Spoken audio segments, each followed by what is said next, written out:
भाई। देश का बेटा, देश का लाल, देश का सपूत, अरे हट!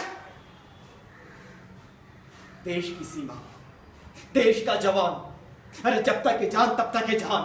मारा गया जवान 2 दिन तक महान, फिर भूल गया हिंदुस्तान। अरे कहां गया बलिदान? अपने घर में दीपक जलाओ, घर को रोशन करो, मोहल्ले को रोशन करो, इस शहर को रोशन करो, जिले को रोशन करो, इस देश को रोशन करो।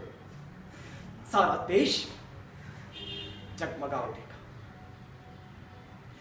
लेकिन उस सैनिक के घर पर सिर्फ अंधकार, अंधकार और सिर्फ अंधकार। क्यों? अरे क्योंकि उसके घर का दीपक तो बुझ चुका है। अगर वाकई देश का लाल कहते हो, देश का सपूत कहते हो, देश का बेटा कहते हो, तो बुला संसद के सारे सांसदों को, प्रधानमंत्री को, राष्ट्रपति को और उस शहीद हुए देश के लाल के पार्थिव शरीर को सर झुकाकर फूल अर्पित करो। तब पता चलेगा कि एक शहीद के घर पर क्या बीतती होगी। और अगर इतना भी नहीं कर सकते तो जो एक दिन का खर्च है राष्ट्रपति पर, उस प्रधानमंत्री पर, उस शहीद के घर पर उसका अंतिम संस्कार होने से पहले ही पहुंचा देना। वरना उसे देश का लाल, देश का बेटा और देश का सपूत कहने का तुम्हें कोई हक नहीं। और उसे तो बकरा कहो, बकरा, जो इस देश के नाम पर हलाल हो गया, कट गया। माफ कीजिएगा, गुस्सा आता है जब एक शहीद की जगह पर आकर सोचता हूं कि मैं तो इस देश के लिए शहीद हो गया, लेकिन मेरी शहादत पर राजनीतिक रोटियां सेकी जा रही है।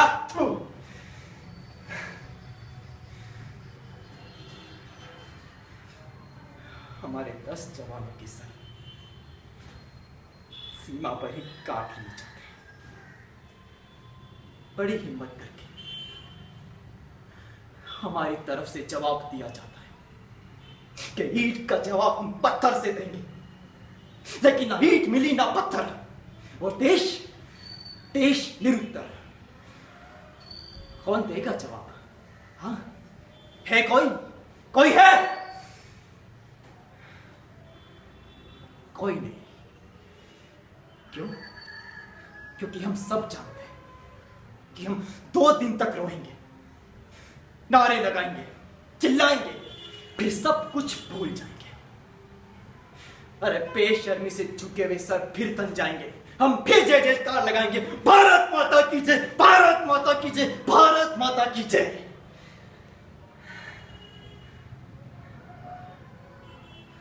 गद्दार देश के बाहर नहीं है, देश के अंदर ही है। अरे जिनका ना तो कोई धर्म है, ना कोई मजहब, ना कोई सिद्धांत है, ना कोई भावना, अरे ना तो कोई इनकी कोई इज्जत है और ना ही कोई शर्म।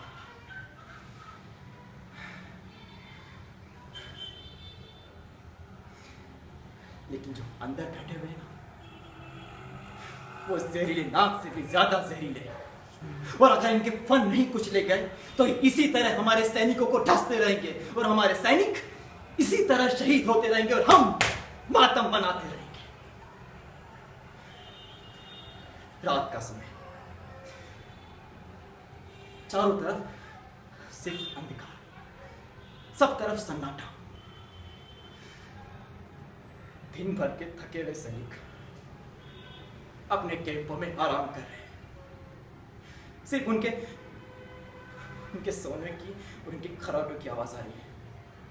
लेकिन तभी अचानक हर तरफ से हाहाकार मच जाता है। बंदूक से निकली गोलियों की आवाज आती है, AK-47 चारों तरफ हाहाकार मच, हर कोई भाग रहा है, चिल्ला रहा है। कैंपों में आग लग जाती है। और जब सुबह होती है तब चारों तरफ हमारे सैनिकों की लाशें पड़ी हुई हैं। क्यों?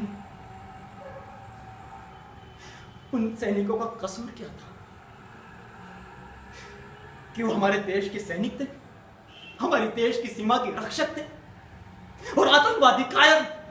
अरे अगर दम थी पिछवाड़े में तो आते लड़का का सारे मादर।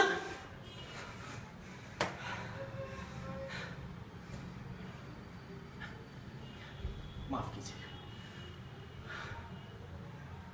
गाली नहीं दे सकता। हमारी संस्कृति के खिलाफ है, हमारे उसूलों के खिलाफ है। चलता हूं। जय हिंद।